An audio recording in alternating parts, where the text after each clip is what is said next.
Palencia cuenta con grandes espacios naturales como la Laguna de la Nava o el Parque de Fuentes Carrionas y Fuente Cobre, espacios que sirven de reservorios para algunas especies que se ven amenazadas por el peligro de extinción y que hoy queremos convertir en protagonistas.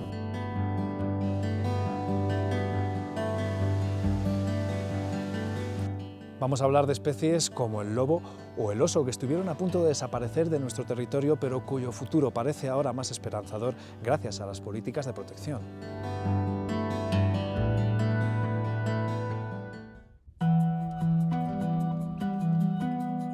España cuenta con más de 150 animales incluidos en su catálogo de especies amenazadas, situación a la que llegan al cumplir una serie de tristes requisitos.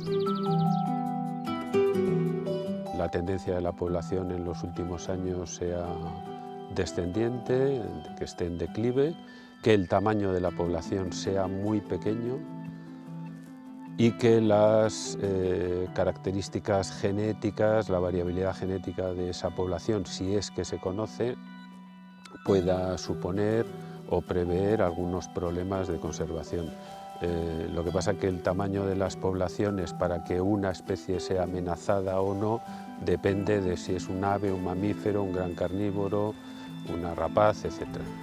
La provincia de Palencia no es ajena a esta realidad y tiene algunas especies incluidas en este catálogo. El urogallo, por ejemplo, ha existido en la montaña palentina hasta hace unas décadas y ya no existe en la montaña palentina y parece que ni siquiera en la mitad oriental, pero sin duda el oso es una de las especies de mamíferos más amenazadas de la península y una de las más amenazadas del norte de España y en concreto de Castilla y León.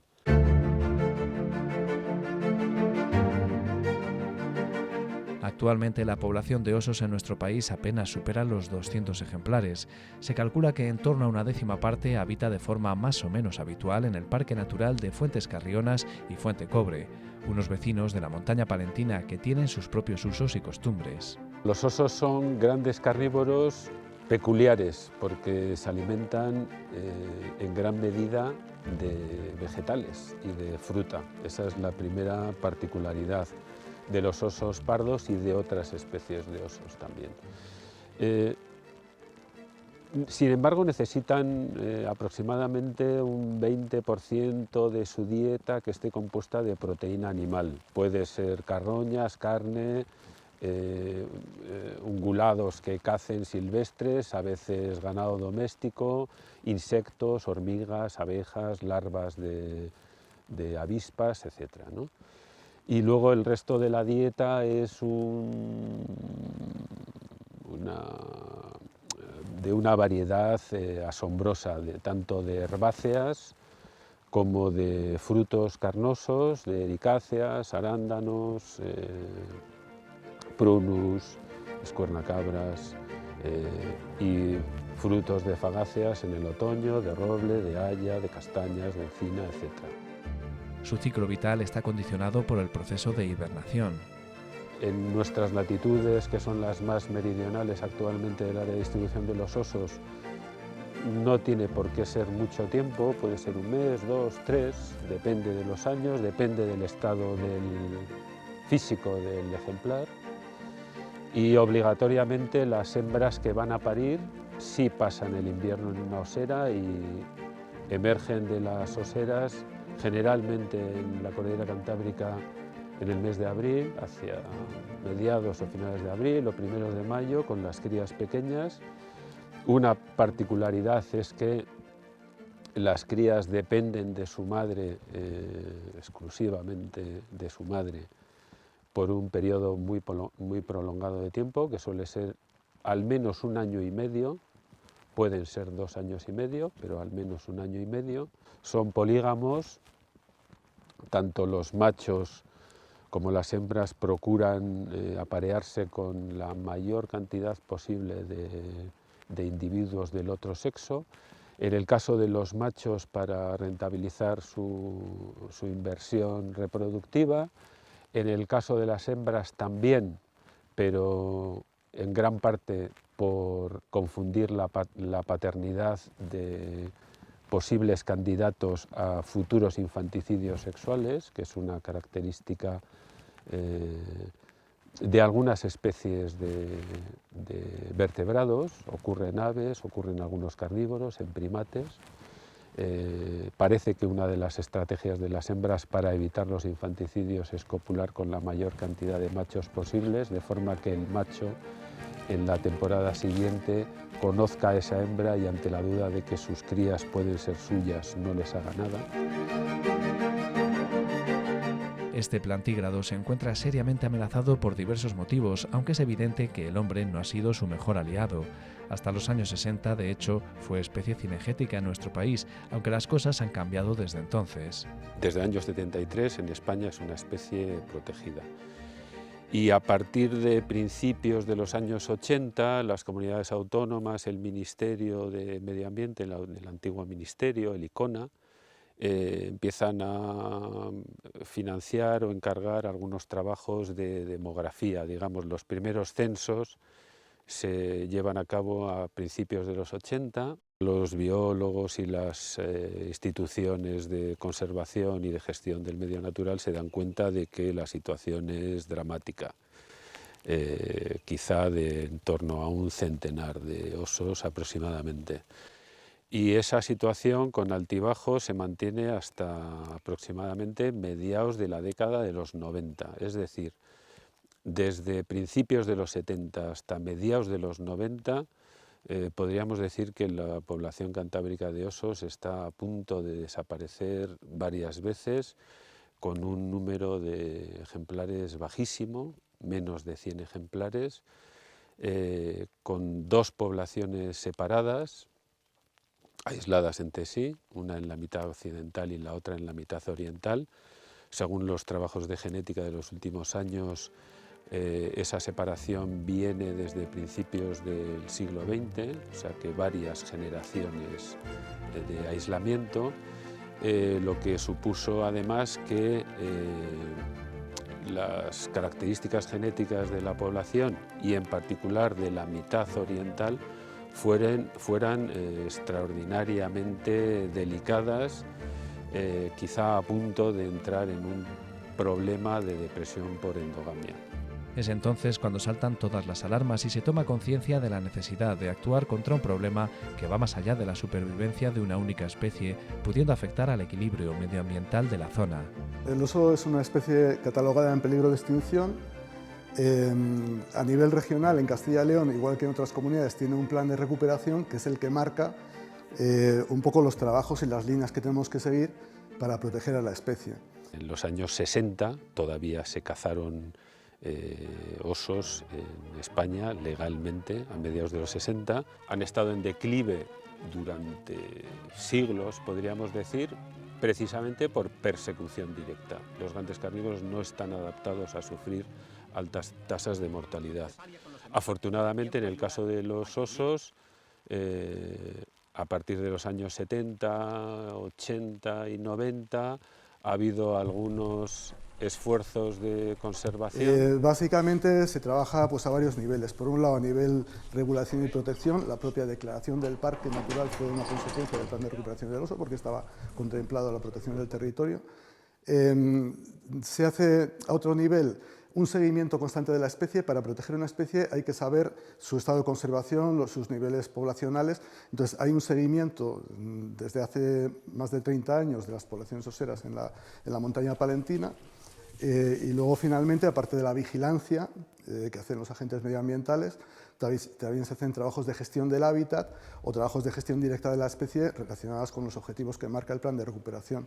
Por ejemplo, lo relacionado con atender a los daños que causan los osos, colaborar con las personas damnificadas, con apicultores sobre todo, a proteger esas colmenas y trabajos muy variados. Los esfuerzos de conservación en la cordillera cantábrica desde los años 80 o 90 hasta la actualidad han tenido algo que ver, o han tenido bastante que ver. Probablemente no son la única razón. Hemos publicado recientemente algún trabajo sobre la tendencia de la población en las últimas décadas, desde los años 70, y aunque algunos aspectos, algunos factores sociales, como los esfuerzos de conservación, medido por ejemplo en número de guardería por por superficie o en número de espacios protegidos o Red Natura 2000, etc. Parece que tienen una relación con la tendencia de la población. También hay factores climáticos que han ayudado, o sea que hay cuestiones ambientales que están detrás de este empuje que ha tenido en las últimas décadas la población de osos cantábricas en un sentido de incremento. La protección de la especie requiere también un seguimiento para evaluar los resultados de las medidas adoptadas, que no siempre es fácil, aunque los resultados compensan los esfuerzos invertidos. Realmente, cuando se sigue el oso pardo, el trabajo que hacemos no es contar osos, no están marcados, no están identificados. Realmente lo que podemos localizar son las osas con crías. ¿Por qué? Porque son ejemplares que se mueven mucho menos y más fácil de identificar. Si tú a un oso le ves un día y al día siguiente le ves mojado a 200 metros, no puedes, parecen ejemplares diferentes. En cambio, un oso con cría que tú has visto en un lugar, una osa con 2 crías, y la sigues viendo, la tienes perfectamente identificada, y al cabo de poco puedes ver otra con 1 o con 3 y puedes diferenciar que son grupos familiares diferentes. La población ha aumentado, se estima, la última estima de hace unos años, que la población está en torno a unos 220 o 250 ejemplares en toda la cordillera cantábrica. Una buena noticia, aparte de esos números, es que las dos poblaciones o los dos núcleos están conectados. Eso quiere decir que la población es más grande, no solo por el número de ejemplares, sino porque al estar unida es mayor. Las consecuencias en cuanto a la variabilidad genética del hecho de que estén unidas es muy positivo también, aleja el fantasma de la depresión por endogamia. En los años 90 había 1 o 2 osas reproductoras en la zona, en Montaña Palentina. Yo recuerdo un biólogo que trabajaba en la Junta conmigo que decía que en 20 años habríamos visto, por desgracia, desaparecer las poblaciones oseras. Es la predicción que hacía en los 90, que ahora se tendría que estar cumpliendo. Claro, ¿cuál ha sido la realidad? Bueno, pues gracias a la gestión, al apoyo de grupos, al apoyo de población local, gracias a muchos esfuerzos que se han unido, pues hemos visto cómo de esas 1 o 2 hembras reproductoras que solo parían en Montaña Palentina, ya no parían en Cantabria ni en Riaño. Se ha ido incrementando progresivamente el número de osas reproductoras y ahora estamos cerca de 12 osas reproductoras. Claro, no conocemos la población osera, pero ha habido un incremento muy notable, al menos en lo que se refiere a osas reproductoras, que lógicamente es una parte de esa población y es un buen indicador de la evolución de la población. Pero los buenos resultados obtenidos esconden una realidad que parece menos favorable en nuestra provincia. Aunque el incremento ha sido llamativo en la población en las últimas décadas, es muy desigual o muy desproporcionado, es decir, prácticamente todo el incremento se ha producido en la mitad occidental de la cordillera y el incremento en la mitad oriental ha sido muy leve, si es que se ha producido algún incremento. No podemos olvidar que estamos hablando de poblaciones con un contingente de ejemplares reducido y que una situación al azar o un problema, unos años de falta de alimento o la muerte accidental de un par de hembras, unas pocas hembras, pues puede ocasionar que esa población tenga problemas graves. O sea, el nivel de amenaza en las poblaciones oseras se mantiene y en particular en la población de la Montaña Palentina y en la población oriental. Casi en las 2 últimas décadas, de los 40 o 41 osos muertos que han aparecido en la cordillera cantábrica, casi la mitad han aparecido en la mitad oriental, y de esa mitad, 19 ejemplares de 41, que es casi el 50%, 14 han aparecido en el norte de Palencia, es decir, el 35%, 1 de cada 3 osos que han aparecido muertos o tiroteados en la cordillera cantábrica lo ha sido en el norte de Palencia y sin embargo alberga solo el 10% de la población, 1 de cada 10 osos, ¿no? Eso quiere decir que el norte de Palencia tiene algunos problemas muy serios que solventar en relación a la gestión y conservación de los osos. La reserva de Fontes Carrionas, igual que cualquier otra de Castilla y León o cualquier otra reserva que yo conozco en España, se gestiona con mucha profesionalidad. Todos los cazadores van acompañados de un celador. Todos los cazadores van siempre acompañados de celadores.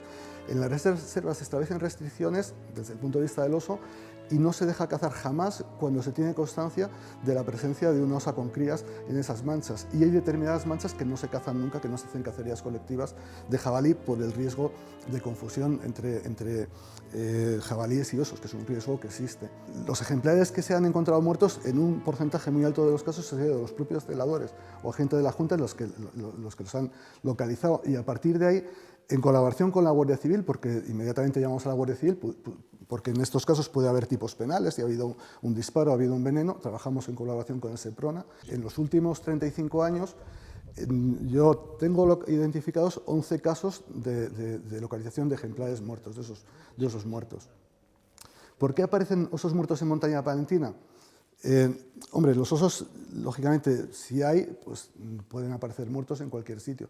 La Montaña Palentina tiene una diferencia con el resto del territorio, sobre todo la cuenca alta del Pisuerga, que es donde hemos encontrado buena parte de estos ejemplares, en términos de pernía o en términos de cervera. ¿Qué es lo que ocurre? Son bosques muy suaves, zonas muy accesibles, con muchos pueblos. En pernía hay 12 pueblos, en plena zona osera. En cervera hay 20 y tantos pueblos, 20 y tantas pedanías. Entonces, son zonas muy fáciles, muy accesibles, donde se pueden encontrar los restos con cierta facilidad. En otras zonas mucho más abruptas es mucho más difícil de encontrar restos. En esta zona es más fácil, igual que es más fácil, por ejemplo, que haya agresiones a personas por encuentros accidentales. De las 5 agresiones a personas, 4 han sido en Montaña Palentina, de las 5 que hay en los últimos años. Y la otra ha sido muy cerca, una en Cantabria, muy cerca del término de Brañosera. Ya hace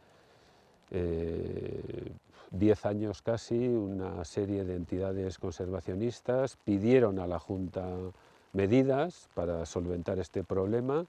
Es un problema directamente relacionado con la gestión cinegética de la reserva, quizá no tanto con la intensidad de caza, pero sí con cómo se caza, dónde se caza, en áreas críticas de oso. No hay muchas zonas buenas en el norte de Palencia para los osos en las épocas críticas, y esas zonas deberían ser cuidadas con mucho mimo. Claro, existen sectores o existen parte de esa población que igual no está tan concienciada, y existen determinadas personas, que lo estaba pensando hace un instante, o determinados cazadores que igual no tienen la responsabilidad que tienen que tener, pero cuantos más osos hay en zonas habitadas como Montaña Palentina, que hay 50 pueblos dentro del parque, pues más fácil es que haya sustos, que haya encuentros casuales. Y una de las mayores responsabilidades que tenemos los que trabajamos en gestión de oso pardo en los próximos años es conseguir que ese incremento de población del oso y que esa presencia de personas en el monte, incluso muchas veces turistas o visitantes interesados en ver el oso, pues que no cree ese tipo de conflictos y minimizar el riesgo de encuentros o incluso de agresiones.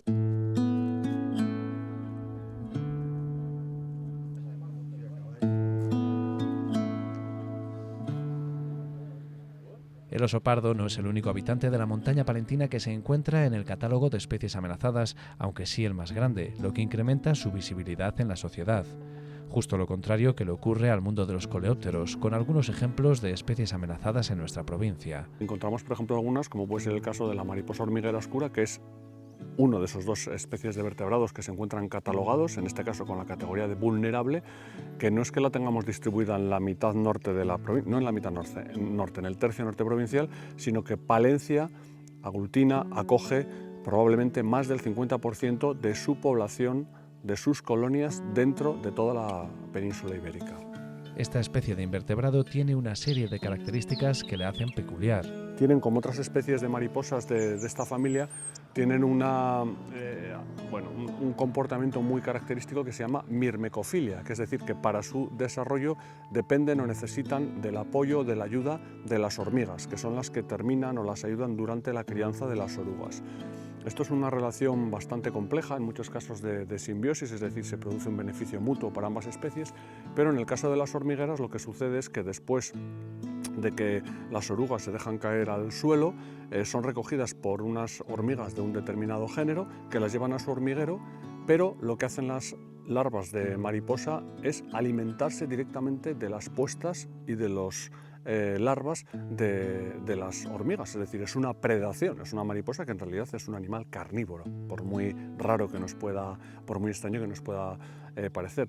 Y el nombre de hormiguera hace referencia a que efectivamente las especies, la especie en concreto, la mariposa hormiguera oscura pasa pues 10 meses viviendo dentro de un hormiguero en su fase de larvas, el periodo más largo dentro de su ciclo biológico, y alimentándose de las larvas de las hormigas. Depende no solamente de las hormigas, sino también de la presencia de una planta, que es donde tiene que poner los huevos, y durante unas primeras semanas de su ciclo biológico la larva se alimenta de esa planta, única y exclusivamente de esa planta. Por lo tanto, ¿qué tenemos que hacer? Pues garantizar la conservación de su hábitat, que son esas praderas húmedas, en ocasiones zonas turbosas o semiturbosas, donde se encuentra la planta nutricia, donde se encuentra la hormiga y se dan las condiciones favorables para que se encuentren las colonias de esta especie. Y eso lo tenemos en una parte importante de los pastizales húmedos y de las turberas del Parque Natural de la Montaña Palentina, y también algunas colonias fuera de ese espacio natural.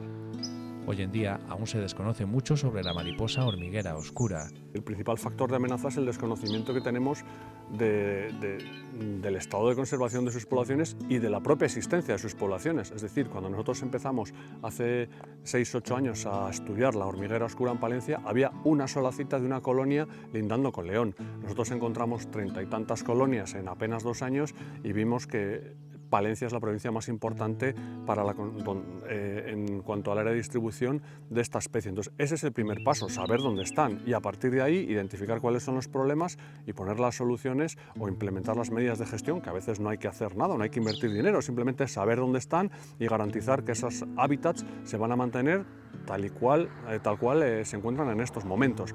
Pero estamos en pasos todavía iniciales de conocer cuál es el verdadero problema, la verdadera problemática de conservación de esta especie. Y quizá fruto de ese desconocimiento aún queda mucho por hacer para favorecer su conservación. Pero realmente han sido muy poquitos los trabajos que se han hecho de conservación directa de las colonias de esta mariposa. De hecho, bueno, hemos comprobado como en los últimos años algunas de las colonias más conocidas o más importantes, bueno, pues han sufrido amenazas de intentos de desecación de la turbera, o por ejemplo hay una amenaza que quizás necesita de la implementación de medidas de gestión, como es compatibilizar las labores de siega en algunas colonias de tal forma que se consiga que estos trabajos no se adelanten demasiado en el tiempo, porque si se siegan los prados antes de que vuele la mariposa, cuando la mariposa sale ya no está la flor donde tiene que poner las plantas.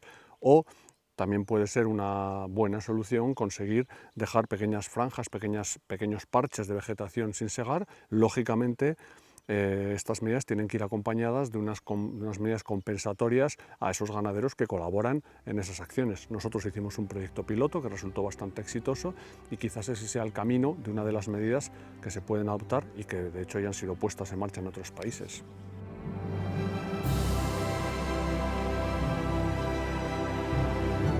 Que puedan causar problemas a la población, como en ocasiones ocurre con el lobo, de un modo u otro, el ser humano está condenado a convivir con estas especies por el bien de todo el ecosistema. Estamos obligados a conseguir esa compatibilidad y esa armonía. En el caso del oso, afortunadamente los daños al ganado son muy limitados. El oso es carroñero, come carne, pero normalmente come animales muertos. Todos los problemas de conservación, o gran parte de los problemas de conservación, vienen de la humanización del territorio, de la persecución directa, de los problemas directos o indirectos que genera nuestro uso del territorio, ¿no?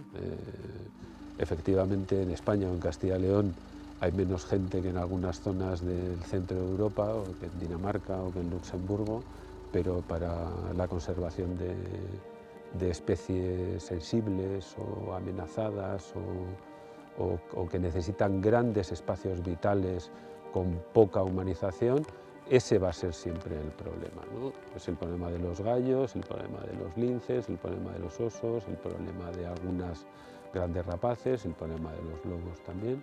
Y yo creo que la población, y en particular la local, que es muy importante en la conservación del oso pardo, está perfectamente concienciada y hace una labor muy buena, que no es siempre el vecino, es el ganadero que está en el monte con el oso, es el cazador que caza en zonas que hay osos. Entonces yo creo que realmente hay un esfuerzo, y que ha habido un esfuerzo y una labor, y que la propia población le tenemos que reconocer ese mérito de que está participando de forma muy importante en la conservación.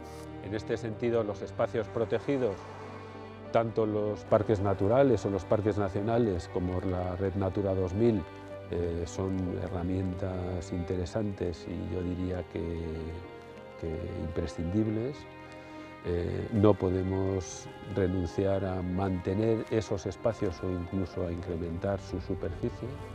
Y luego, desde un punto de vista social, es muy importante el respeto que los humanos